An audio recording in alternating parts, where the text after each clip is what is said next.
जय जगन्नाथ। मैं शिवानी चक्रवर्ती अपने channel bong calling food tales में आप सबका स्वागत करती हूँ। आज के हमारे वीडियो में हम जगन्नाथ मंदिर में जन्माष्टमी पर बनने वाले एक भोग आपको दिखाएंगे। बहुत स्पेशल भोग है ये जन्माष्टमी के पहले दिन सप्तमी के दिन भगवान जी को लगता है और इसको कहा जाता है जेवड़ो भोगो।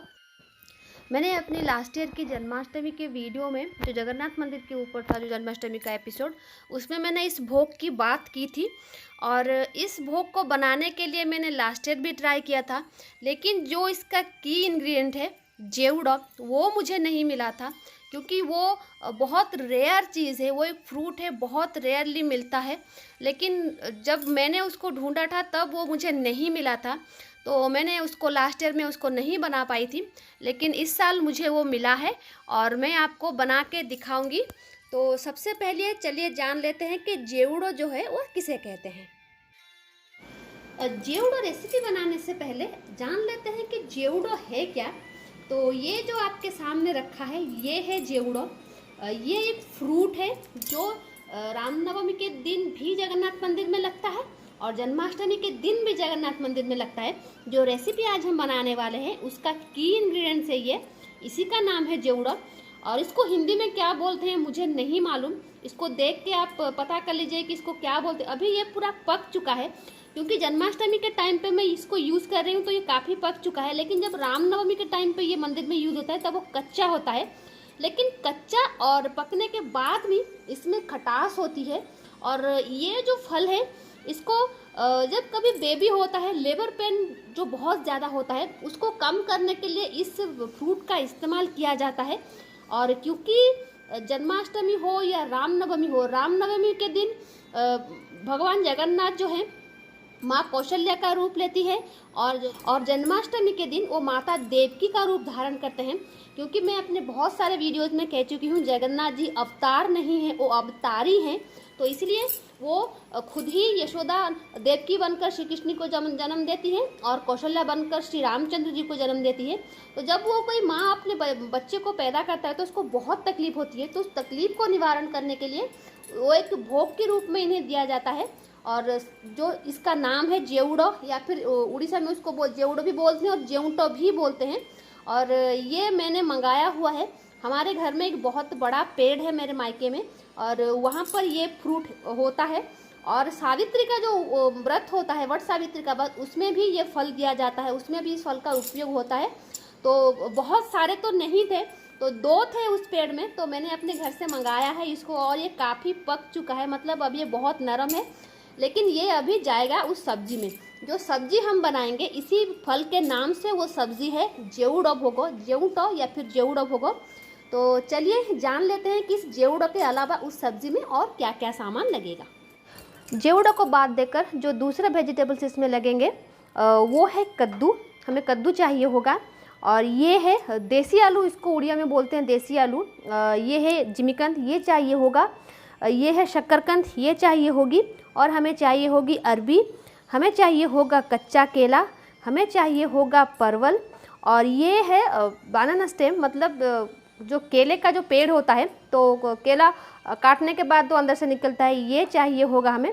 और हमें चाहिए होगा तुरई, मैंने यहाँ पर एक तुरई रखा है। तो ये सारी चीज़ें हमें चाहिए होंगी। और एक चीज़ चाहिए होगी, वो है ब्रिंजॉल, बैंगन। लेकिन मैं जब इसे बना रही हूँ तो सावन का महीना है और सावन के महीने में बैंगन नहीं खाते, तो मैं बैंगन नहीं डाल रही हूँ। लेकिन जब आप जन्माष्टमी के दिन या फिर उसके पहले दिन, जिस दिन वो बनता है, जब आप बनाएं उसे, तो आप उसमें बैंगन डाल सकते हैं, वो भी जाता है। क्योंकि वो जितने सारे वेजिटेबल्स इसमें यूज़ होते हैं वो सारे के सारे फाइबर युक्त होते हैं, तंतु युक्त होते हैं। और आपने देख लिया क्या क्या वेजिटेबल्स लगेगा। तो मैं अभी क्या करती हूँ, सारे वेजिटेबल्स को काट के इंक्लूडिंग जेवटो सबको मिला के एक हांडी में रख लेती हूँ, जिस हांडी में हमको पकाना है इसे।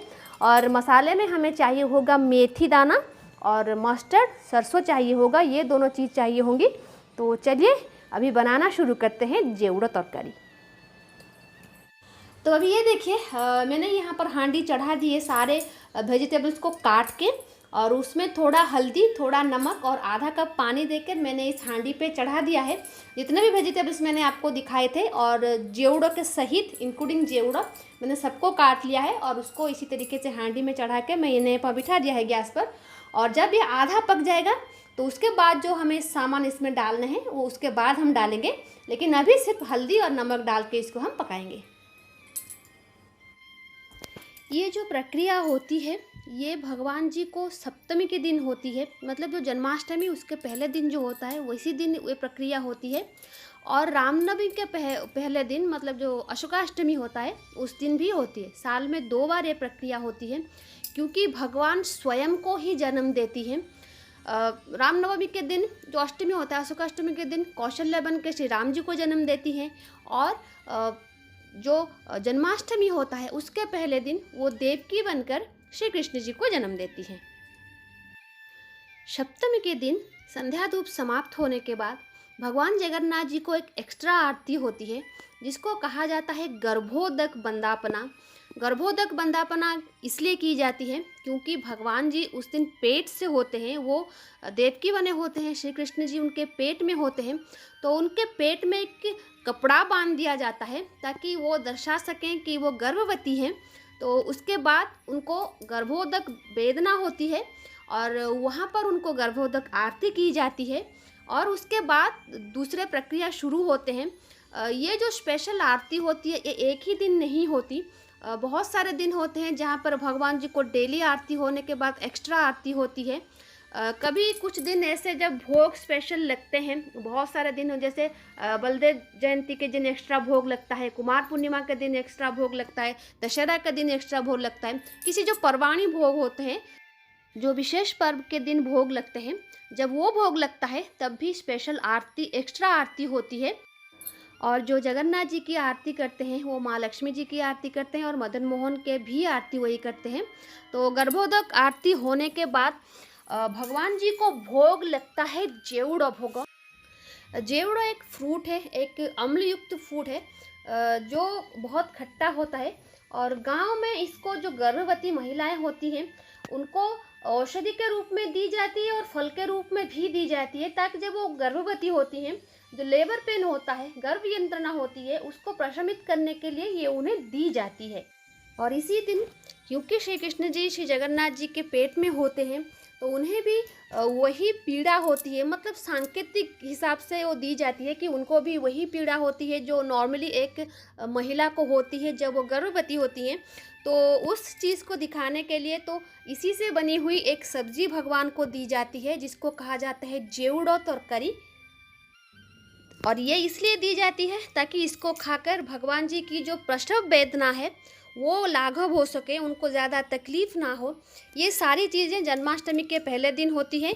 और इस भोग के साथ साथ उस थाली में 4 चीज़ें और दी जाती है, और वो चारों चीज़ें मेरे चैनल पर हैं।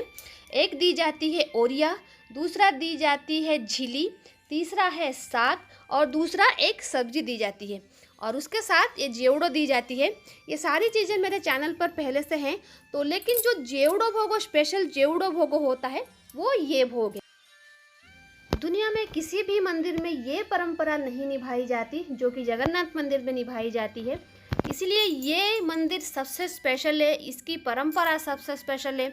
हर मंदिर में जो भगवान विष्णु को समर्पित होते हैं वहाँ पर जन्माष्टमी का पर्व मनाया जाता होगा, लेकिन इस तरीके से कहीं पर नहीं मनाया जाता। जो मुख्य देवता हैं वो ही श्री कृष्ण को जन्म देते हैं, वो ही श्री रामचंद्र जी को जन्म देते हैं।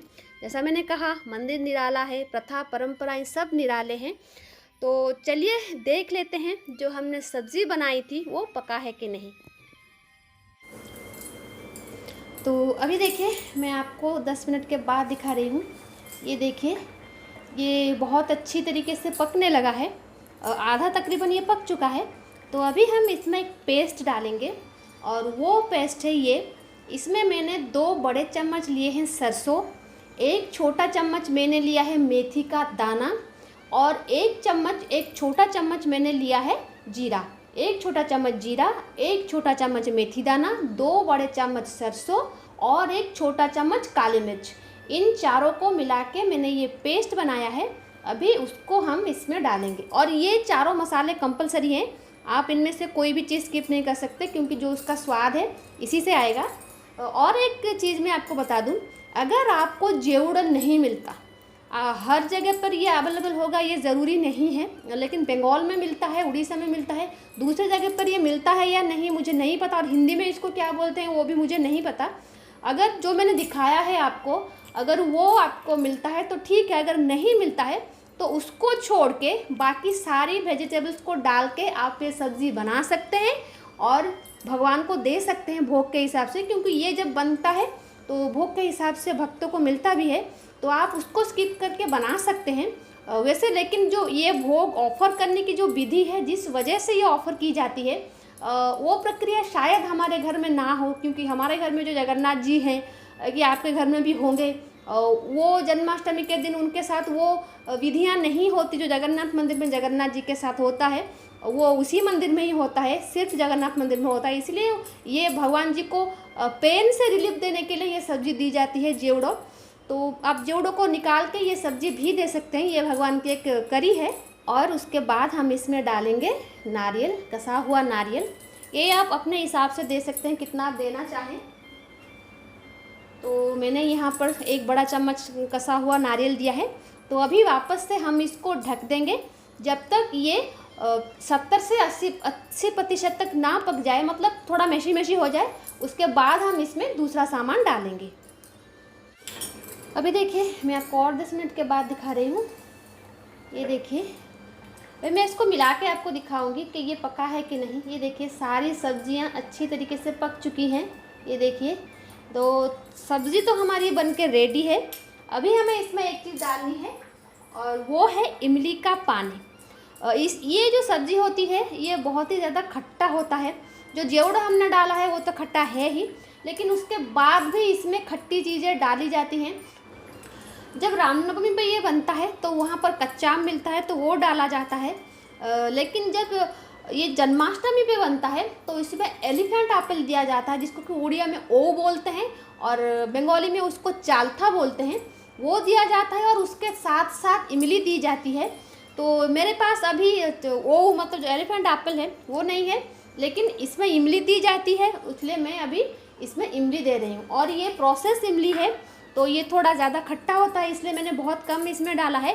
और इसमें ऑलरेडी खट्टाई के लिए हमने जेवड़ा डाल रखा है, तो बहुत ज़्यादा खट्टा इसको नहीं करना है, आप अपने हिसाब से खट्टा इसमें ऐड करें। तो ये अब हमारा हो गया है। तो अभी हम क्या करेंगे, इसमें तड़का लगाएंगे।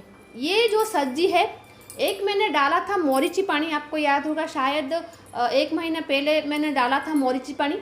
वो जो करी है जगन्नाथ जी को हर रोज़ लगता है, उसको छोड़ के ये दूसरा करी है जगन्नाथ मंदिर में जो करी के हिसाब से लगता है।